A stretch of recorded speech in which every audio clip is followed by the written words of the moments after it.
Right, carrying on now with the rest of the videos and more 80s goodness. Jones again. And right now, talking about this record before, that was a refashion and saved myself. Told you I had the American version. And what I have here is a version that came out on Loading Bay Records. And I, to this day, think I got the best version of the lot. This is the well, actually, this hasn't got a sticker on it. Now I've got my plastic covers on these ones. This is the first time it ever got reissued out on London Bay Records. And London Bay Records was bringing out classic ones because they were all reissues of records they were bringing out at the time. And they were bringing these out because they were unavailable to have and deleted stuff really from it. And it was really, from my point of view, very, very hard indeed from it. So I bought this one, and I bought this one in 1991. I've had this record since I was 17 years old. It's absolutely true. This is one of my most proudest possession records I've ever had in my mint condition since I've had it. Now, I'm not going to sell this one because I have a huge story to tell about this. When I bought this, I bought it because it was the only way I could get save myself on here, because the shop I got it from was a shop in Sunderland called Spinning Disc, and I have to tell you that shop was amazing, absolutely bloody amazing. So this company was still going, and I had to order it. I said, look, yeah, I have to get this record because this record is bugging me insane. I loved it. I loved it. This is a record that really started me in the 80s and I had to get it. So I then started writing on here the people who were involved, like producers and things like Ian Levine, Fat Trench, Vincent DiGiorgio. I started writing Fat Trench on there. So that's the Steve out the way. Now, what is unique about this is the fact I have got a record here which is just bugged me from day one. And I literally have to say, it's one of the most very bizarre releases of it that I've ever seen. So first of all, Ian Fashion Saved Myself Blaster Mix. Okay, this is the one that they released on the US market. Okay, get it straight. That is the one that they released over there in the States. And ignore the pink because that was me doing it. Okay, and it is not a 33; it's a 45 because I had it up because it was all wrong. This is all wrong anyway. Okay.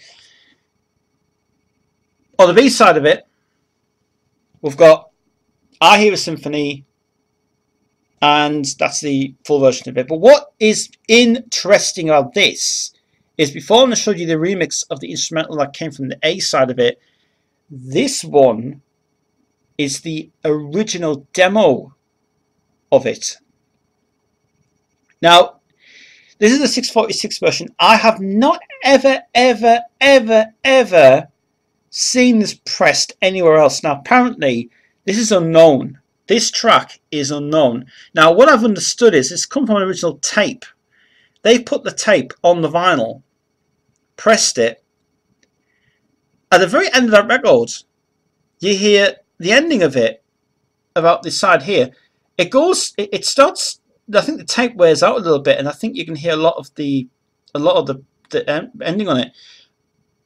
Now, I have tried to check out this on Discogs, and they don't come up as anything. I've tried to get on every single edition on Power Records, and I can't find this at all. It's the first time it was ever issued on this tape. I've got a funny feeling. I mean, it's 1988 there. I could be wrong, obviously. 1988. I'm very convinced that they allowed to have the rights from Power Records to press this version on here. What I'm really astounded at is, to this day, it still plays amazing. It's still good condition. And I love the backing track, much more interesting because it's the full version that you can ever get to see. And I think this one, it just made my whole life. And I heard it, and the very first time I heard the B-side, I had to hear the end of it. I was like, I've never heard this ending before, and it's like, that's very unusual.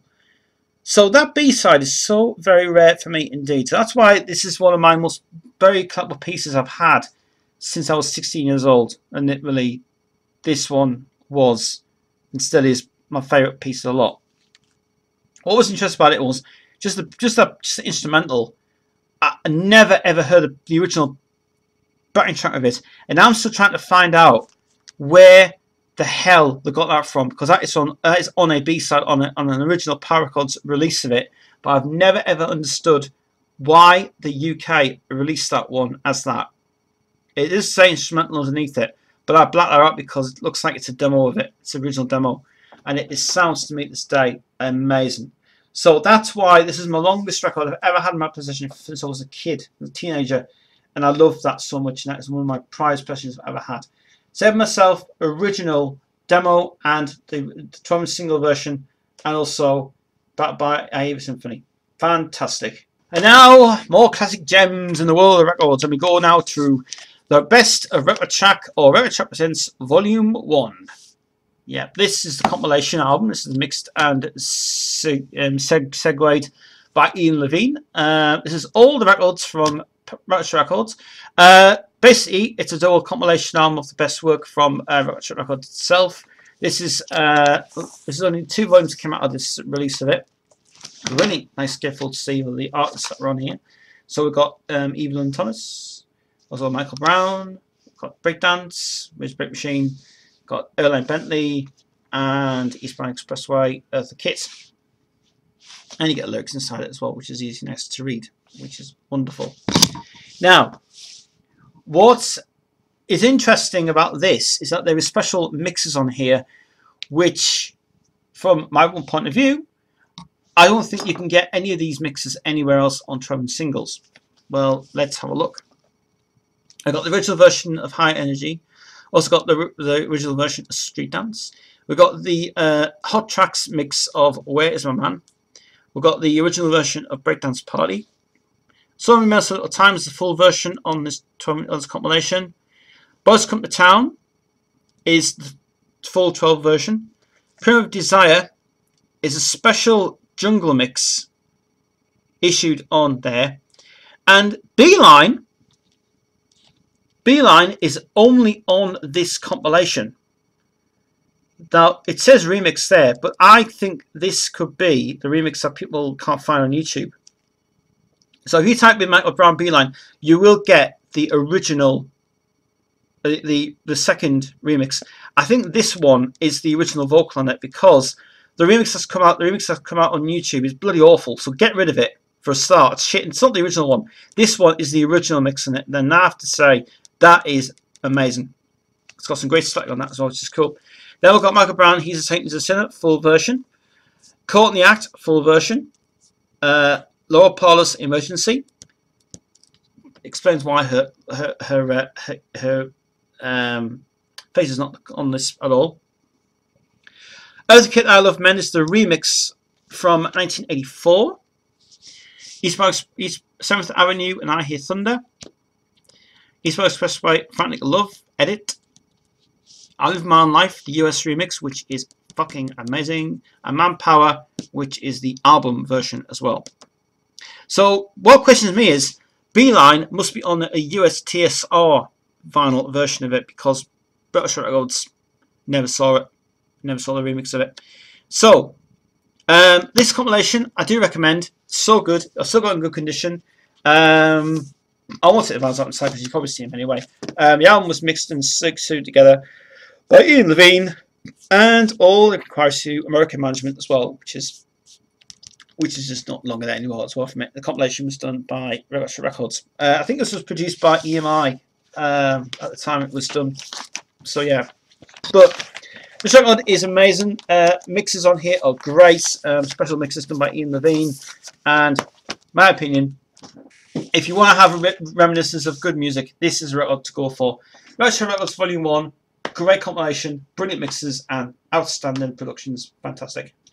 What about Lisa and Rocket to Your Heart? This is the reissue of the Trouble single.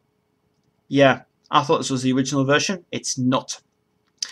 First of all, this is the Mantra reissue, because you can tell by the label in this. Mantra reissue. This is this. I thought the seller said to me original version, black edition, original vinyl. I was wrong, but luckily it's okay, because this is made authentic now. So this is the Unidisc edition of the record. As I say, this is a reissue that came out. I'll take the package, you don't need to see it. Jump Shout is the special remix that came out with Hedges and Bloom doing that one, which is absolutely amazing. It's cool. It says 9:35. I think that's been a mistype, well, because apparently it says 5:35 actually on there. If I just zoom out on this carefully.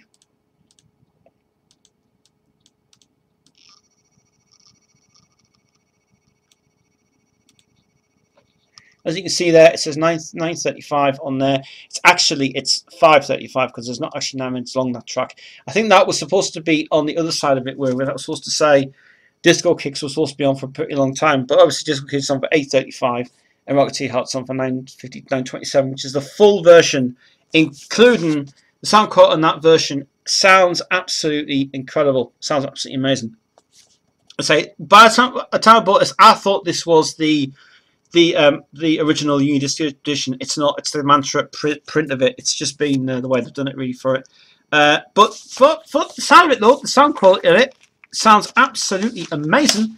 And when I got this, I thought, right, I'll be in for a good treat listening to this one. Luckily, I did, and this one made the bill of it so well. So that's the Canadian, and you can tell there.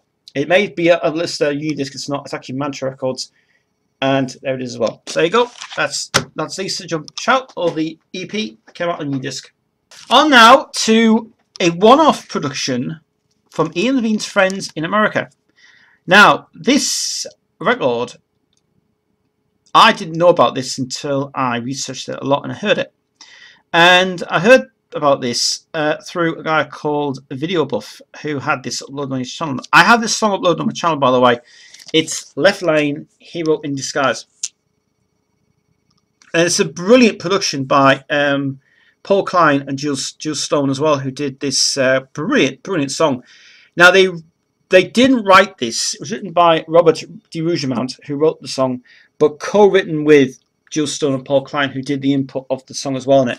I have to say, this record is bloody brilliant, and this is the edit. This is the radio edit on the A side. On the B side of it, which people did try to find, I uploaded the full extended version of it, which was 724, because the edit version on YouTube is a load of shite. So you can forget that for a start.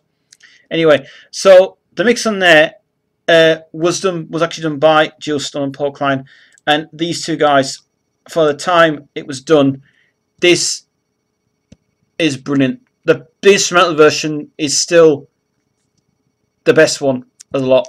Backing track's fantastic. It was released on NRG Records, part of Paul Klein's company, who also owned this label, Hot Records as well, and Hot Classics as well, which was associated with Ian Levine at the time it was done as well, which was very interesting. It was conceived. So when I heard about this record, I thought I have to get it because the sound on it is brilliant. Vocals are great, and Left Lane, brilliant song as well. So I'd say for this one and say this one is absolutely fantastic. Left Lane, Hero in Disguise, fantastic song. Remember this one?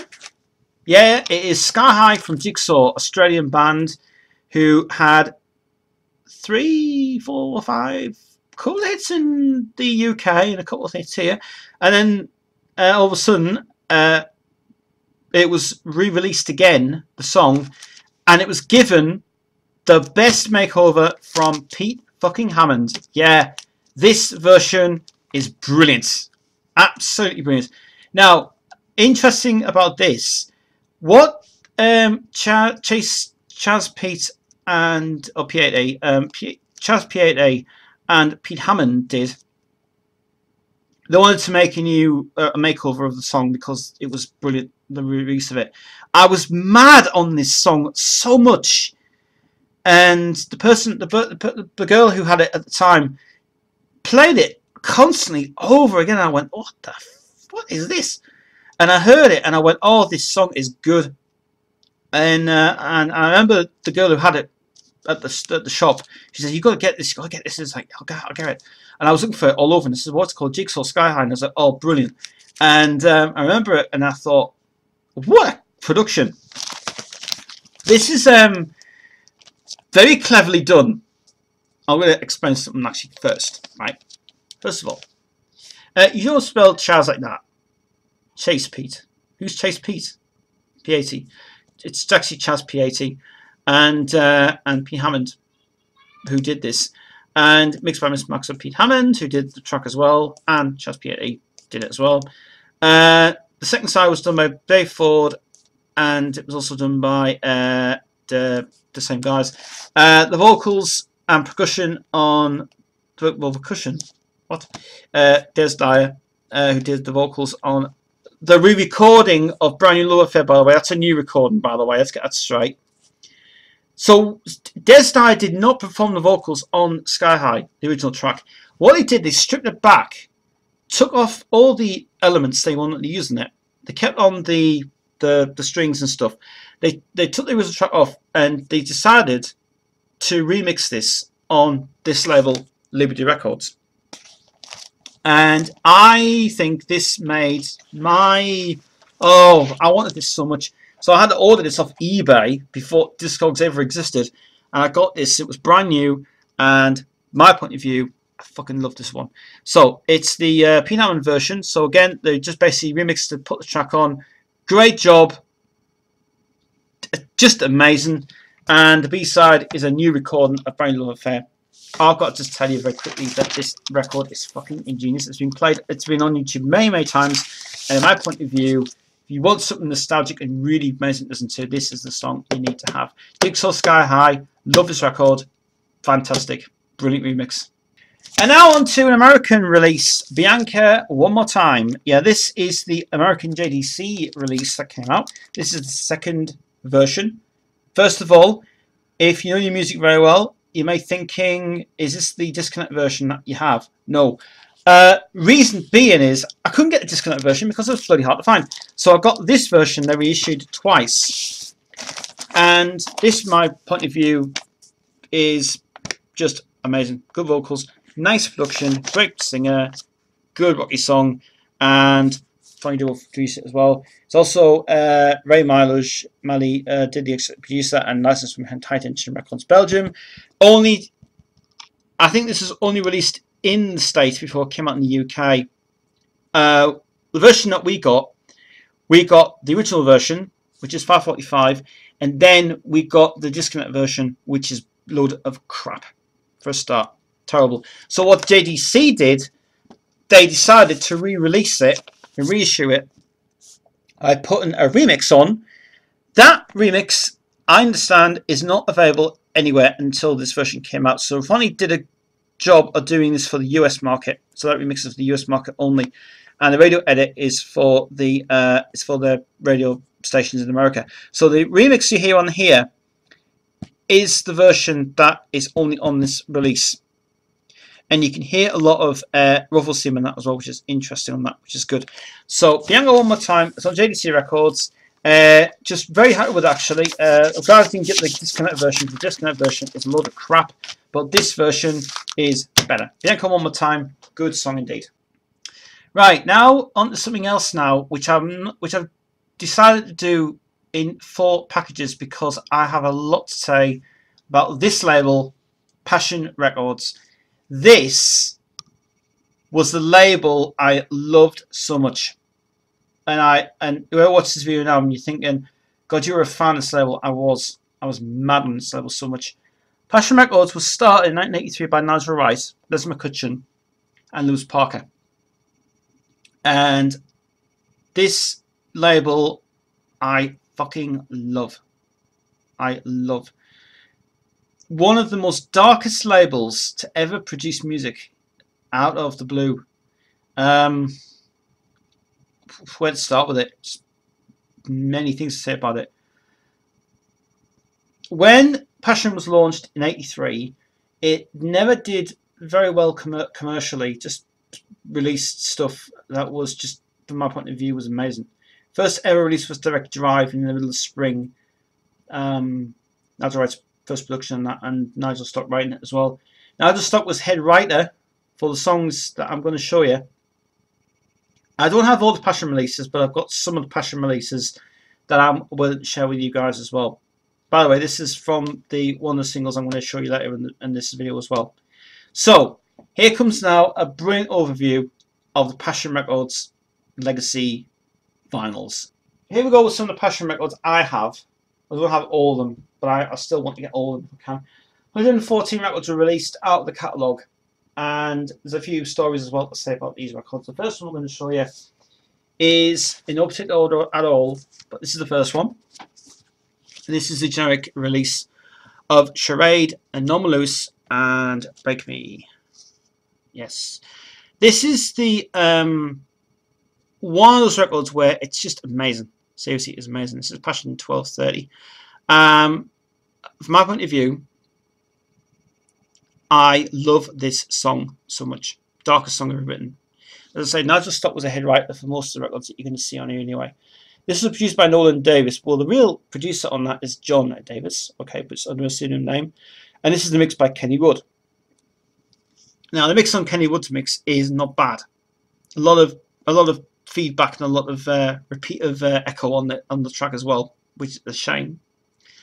But when you put it on the B side, we get a great remix from the guy who I have to say, by far, Ian Anthony Stevens, who did a remix on that one as well, and it was Break Me. And the remix on that is fantastic. Now, Norman Lewis was originally Charade. It's actually Norman Lewis. So Norman Lewis did all the vocals on every single track they did, even when we get to the rest ones. That was great. I love the way when it comes to writers who write music so dark and disturbing and more very intimate. This song Break Me was very, very good. It was the way that she sings it. It's brilliant, and she just sings it really to the point. It's very powerful. I think all the productions that Passion did were all powerful and so very, very dark and disturbing and very melodic. But some of them was not. It wasn't happy stuff. It was very demonic and dark and very to the point of it. I think that's what Passion was trying to do. Was trying to make you feel you would listen to it so well. So that gives a good indication of where it was. So Passion Records was a very good label, and when it started, it started very crap. But after that, when the writers came in, it was like amazing stuff happened on that one. So that's Break Me from Charade, Norman Lewis. That's number Passion 1230.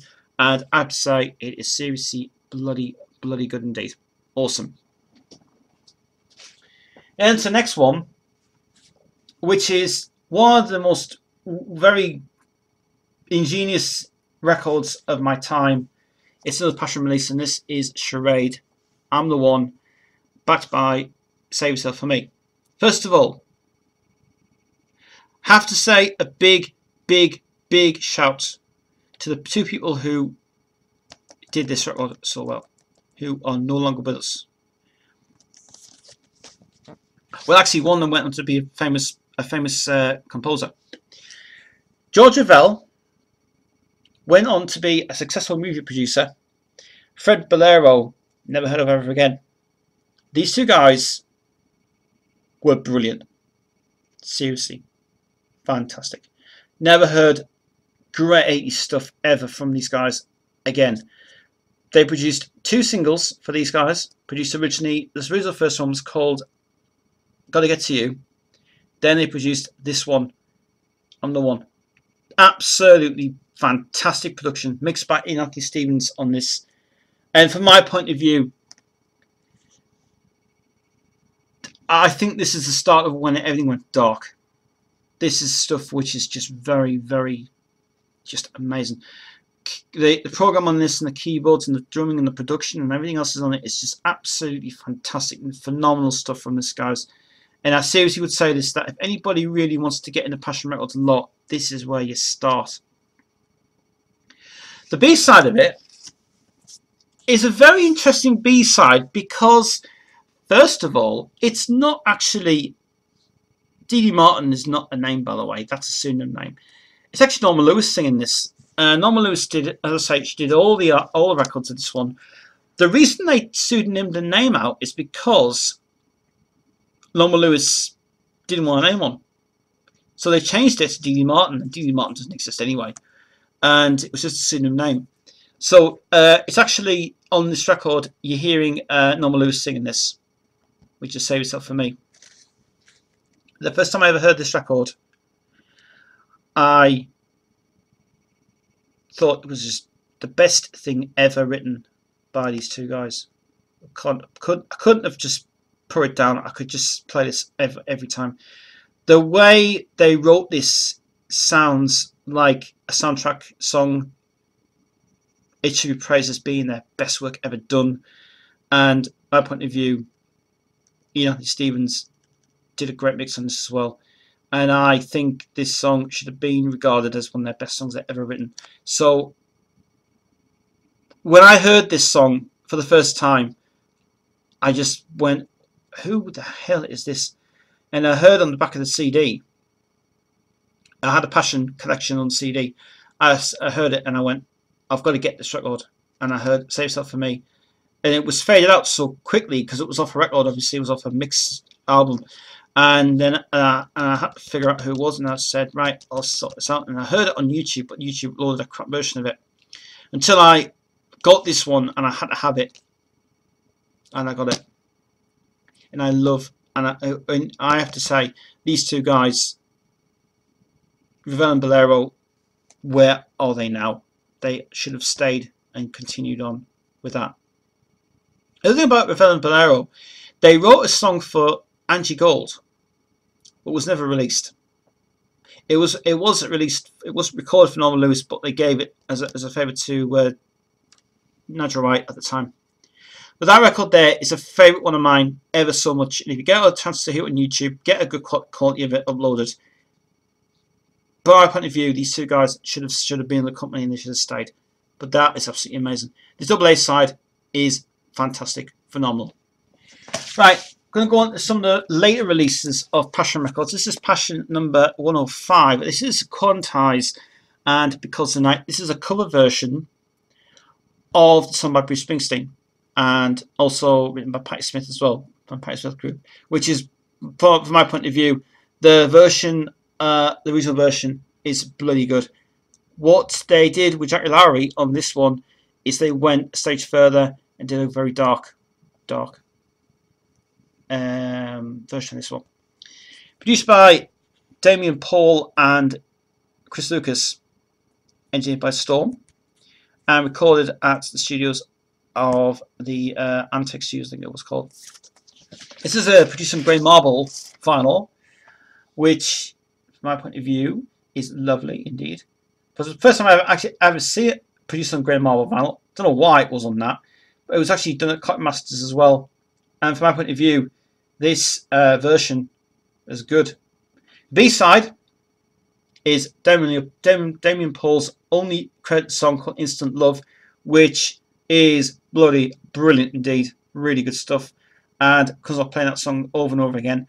The only thing about it is, unfortunately, the vinyl, when they press the vinyl, you can hear a lot of the bass, and unfortunately it affects the needle as well, and it sounds bloody awful. But if it had reprinted it again, it would have been better. I think that's why they didn't do it on grey vinyl very well, because it wasn't produced very well in it.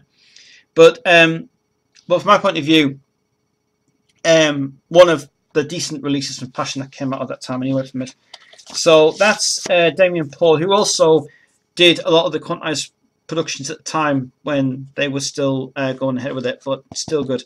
So 105, Passion Records, Because Tonight, very good indeed. Early releases of Passion Records we have also was Marsha Raven and False Alarm. This is Passion Records number 1229. This is one of the most, well, I have to say, very ingenious songs. This has also got the remix on here as well, because apparently it was released 2 times. This had a sticker over the top, but I took the sticker off because it didn't feel authentic to me. Just felt it was stuck on there, and that was it. This is the what I would say is praise down to Anthony Stevens writing this song. Brilliant, really good song indeed. Very dark indeed from it. And yeah, it's just really good production as well from it and stuff. All these records, by the way, some of them were recorded at Scratch Studios in Surrey, and some of them were done at other various studios at the time it was done. Now, the way you can tell that this is a remix is because the fact that the print on this looks more lighter on this as well, which is pretty good. And the way that they've also done the vinyl on this as well, they did it at, I think it was Panda. It was Panda Bibliotype did this one as well, which is good. B-side of it is a remix of it, which says here, remixed by Rutger Grusk, which the remix is brilliant indeed, which is really good. And I think his production is amazing compared to the original. It's fantastic. So that's why I can say it's a double A side. And if you get the original song, it's a B side. It's just because it's just double A side. So that's how you can tell this is the main one as well from it. But I love the song. I love the song. I love the way it's so powerful in her voice. It's just dramatic, and it's really good as well. And from my point of view, it's a bloody good song.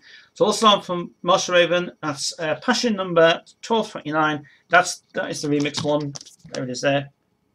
Really good. Right, next one we're going to go for is Passion number Pad Up 101. Pad Up 101. Now this is out of a album which is damaged, I'm afraid, because I can't really show you on camera because the whole lot is damaged to hell. But this is out of it, and this is the 12 single Queen of Fools, backed by the song I Close My Eyes and Count to 10. This was given free out of the vinyl, so when you bought the Passion Records Volume 1, you got this free charge, which is a free record I got. Brand new, brilliant condition. This is licensed by Harem Records in the USA by Simon Susan, who did this. And this is just brilliant. Now, Queen of Fools originally titled as They Call Me the Queen of Fools. On this one, they re-recorded the song and rewrote the song as Queen of Fools, not to confuse the titles in a way. And then on the other side, we've got a great cover version, or the joyful version, of I Close My Eyes and Count 10, which, in my point of view, is really ridiculous. But the way that Passion released this one on this label, on the record, they had two parts of it together, so they basically segued it together, and then they just basically mixed it, and then it was just on there. The way that this is very good indeed. It's just awesome, to be honest. It's cool, and it's good. It's cool. As I said, that's a free record. So it's Pad LP 101, and yeah. So I think that's pretty good. That is as well. But that was free of charge out of the record I got, which is good. Some more early releases, later releases of Passion Records release is this one. This is Stare, which apparently Stare is Tracy Ackerman, who is gone on to make a good career for herself and made herself very popular in the world of music. And this is going to be Sunrise City. This is a cover version of the ABBA classic. This was recorded in 1992. This was produced by Robin Sellers, who was the greatest engineer who lived on the label for a long time. And then he went off to do stupid songs, like stupid tracks like being in a furnace and being in a boulevard and being in an elevator for some reason. This is this was the beginning of reissuing vinyls at the time. This was a new recording that was done in 1992, and then on the other side, they then decided that Passion Records was going to reissue two tracks here. First of all, Turn Me On Again, that is not the original version. That's taken off a remix album called Astaire Remodeled and Relimed. And Anything Will Do is the B-side of I Just Don't Know What to Do with Myself. Oh, sorry, no, it's actually Anything I Do, I'll Do It For You. That was actually just the B-side of that one, sorry, that's what it was. And then, well, my point of view is I would not play that one because it sounds like elevator music, which sends you to sleep. And, well, we're not in the club, either Nigel, Robin, or we know. Anyway, so that's a remix of Turn Me On Again and Anything Will Do. 108 contains the original version of Turn Around Again, which lasts for 8 minutes long, and my point of view, these were reissued. These were just basically reissues at the time.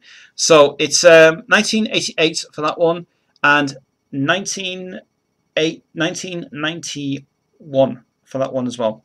For that one. So that's a Stare, and that is the touring single of Summer Night City. Now on to another Passion release, which is very interesting for all you fans out there of record collectors and vinyls and things. And this one is one of the most very unique gems I have ever had in my collection from the day I bought this. First of all, there is a lot to say about this for a start. And so if you are wanting to know more about this, stay tuned. There's a lot of information about it. This is Passion Records 112. Nigel Stock came back to revamp the company, revamp the label. He came back on 108, and he wanted to get the label interested in more releases for the label to be re-established again. It didn't succeed at that time.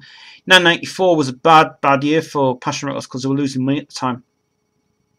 And so Nigel's plan was to get John Davis back and to re-establish the label Passion. There wasn't a lot of really interest for the label to get recommissioned after that was done, because at the time Passion had just gone really bad for their money, and they were running out of funds to do them. So that's why they were interested in moving on to other things. Hence, maybe this one did save the company, but at the time Passion probably wasn't going their set of ways. First of all, I'll talk about the B-side first. First of all, there's 2 reissues on here.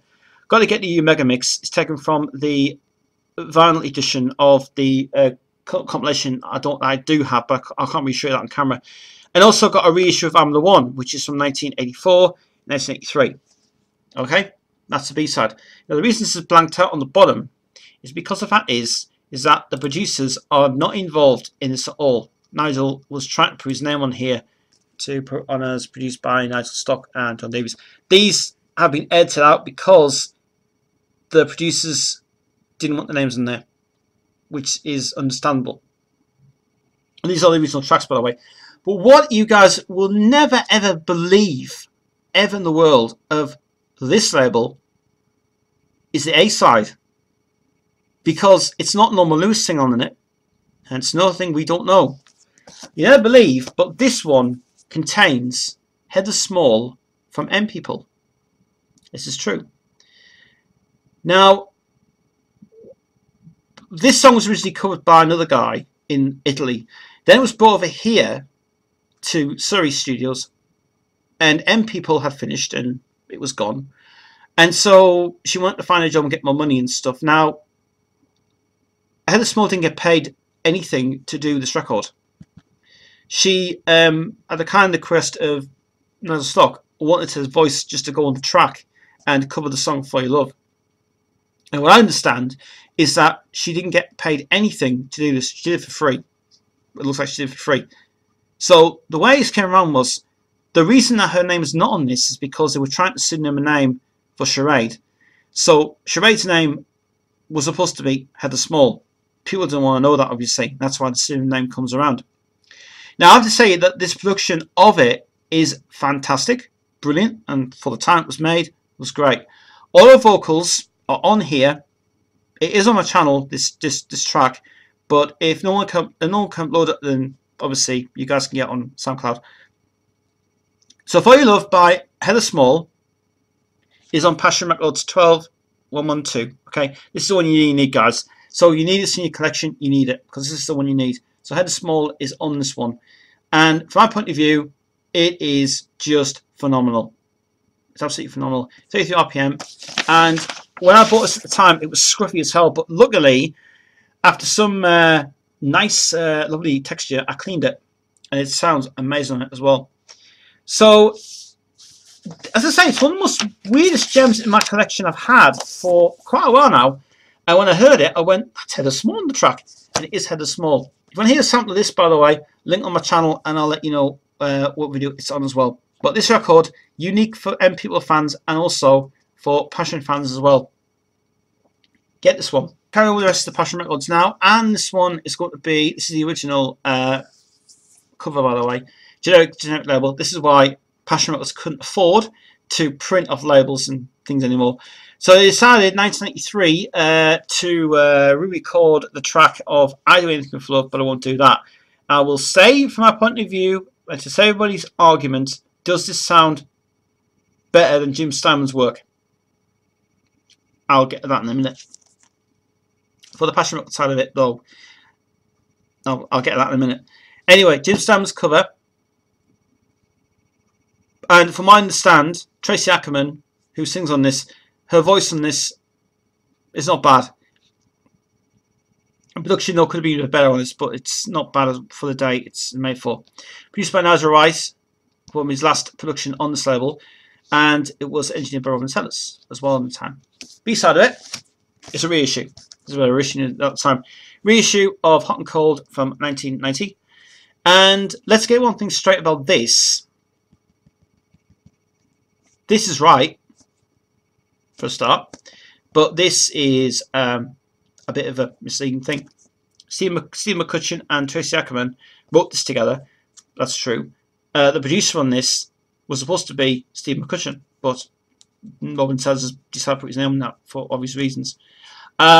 What Passion Records were doing at the time this came out, they were trying to be very careful not to put their names on the pseudonyms on it. So Robin Sellers had to put his name on there because he was credited as producer on it.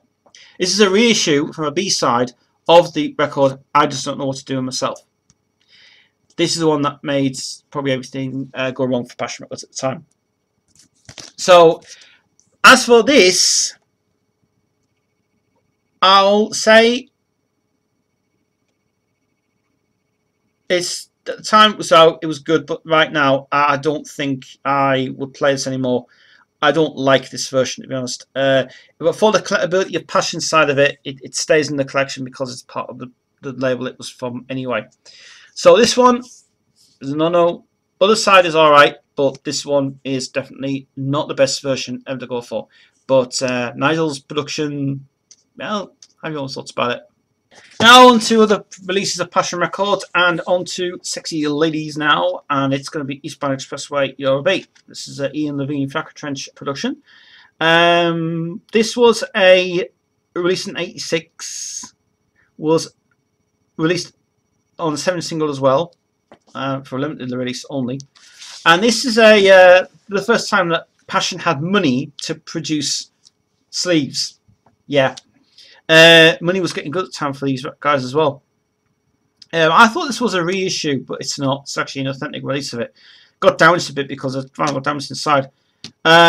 Great song, great production, great stuff. Very different to anything I've ever heard. It would have been released on the record of Nightmare Records, but at the time, Nightmare Records, they couldn't put this on Nightmare, and they had to give it over to Passion. It was given as a favour to our friend Nigel Wright, and it was put on our label. So this is Passion number 53, and as you can see there's a lot of damage, there's a bit of damage there, but I was trying to get rid of it the other day, but I can't because I damaged it. So you'll be by Eastbound Expressway 53. It is probably one of my favourite records ever from Passion Records, and especially having Ian Levine Flacco Trench on the label, it makes a good standing issue of it and stuff. The B-side of it, the production on the B-side, phenomenal, absolutely phenomenal. And from my point of view, it is probably one of my favourite covers, and also favourite song of the time it was out. Great sing on it as well, great production on that one. So that's your beat, 53, Passion Records, brilliant. On now to Tina Turner. Kinda Tina Turner. This is Carol Gianni and Hitman Lover. This is 88 remix that came out. This is done by Macromix Productions, Chris Lucas, and yeah, just very good mix indeed. World Warren, American producer, did this as well. And this was an up version of the original that came out. The original sucks arse badly. But then it was redone by, recorded by Ian Levine in the 90s as a favourite of him as well. And so what they did on this one, they decided that the 80s had been a good time for the production of it. This one was a lot of work to do on this. It was basically everybody on the label were credited to help out for this, help out with the song. Apparently, this is like to thank Chris Lucas, Rod Warren, Ian Terry, Duncan Foundation, Nick Lynn, Act Claxton, Passion Records. Thank you for believing in Hit and Run and Lover as a song and making it a hit as well. That's all she wanted it for. This is Passion Records number 1285. And from my point of view, it's great. The B-side is the best of the bunch. The dub mix is really short, and instrumental mix is good as well. And from my point of view, it's the best bloody version of the lot. Probably one of the most decent versions that come out from that side anyway. So, my point of view, this one makes it my most favorable remix that came out. There's a lot of nice textures to it as well, which is pro in this, which is wonderful. When you get to the dub mix though, that is pretty good. How they, I think it's actually the worked. I think that's how the work constructed it out very well, and the dub mix is how they constructed it, which is pretty good. So go for the dub mix basically for that, because that's really good indeed for it. As I say, it was produced by Rod Warren, Ian Terry, and Chris Lucas, or CC Lucas, but Christopher Columbus Lucas, and it was mixed by Rod Warren and Ian Lucas as well. So yeah, so Hit and Run Lover from Charles Gianni sounds very similar to Tina Turner. I was weird, but still great song indeed. So it's cool. One of the very good cover versions from the Walker Brothers, and The Sun Ain't Gonna Shine Anymore from Quantize. Yeah, Nick Lynn and Rod Warren produced this one, which is very, very good. Very bassy on this as well. And from my point of view, this is probably the first, the Macro Mix Productions that was done by him as well. The only time that Nick Lynn and Rod Warren, then Chris Lucas came in, but Chris Lucas was never signed to these guys at the time. Came out in 1988. And it was Passion 1283. And my point of view, it is probably one of the most decent remixes that I like of this, actually. So I'll say for this one and just say it's really, really good.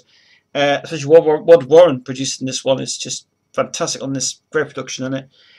When it was released on the CD edition of it, it was faded out because it didn't have enough time to put the ending on it, which is stupid anyway.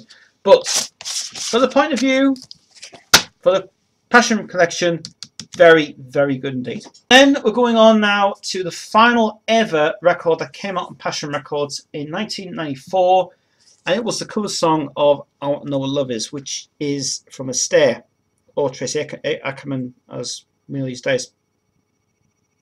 This was the very final production on the label, and Passion Records ceased after that. They just didn't have any more money to produce more records. So after this one was released, there was no more. I Want to Know Love Is was the cover version from Foreigner. Nice song to end the Passion Record legacy, which is just nice indeed.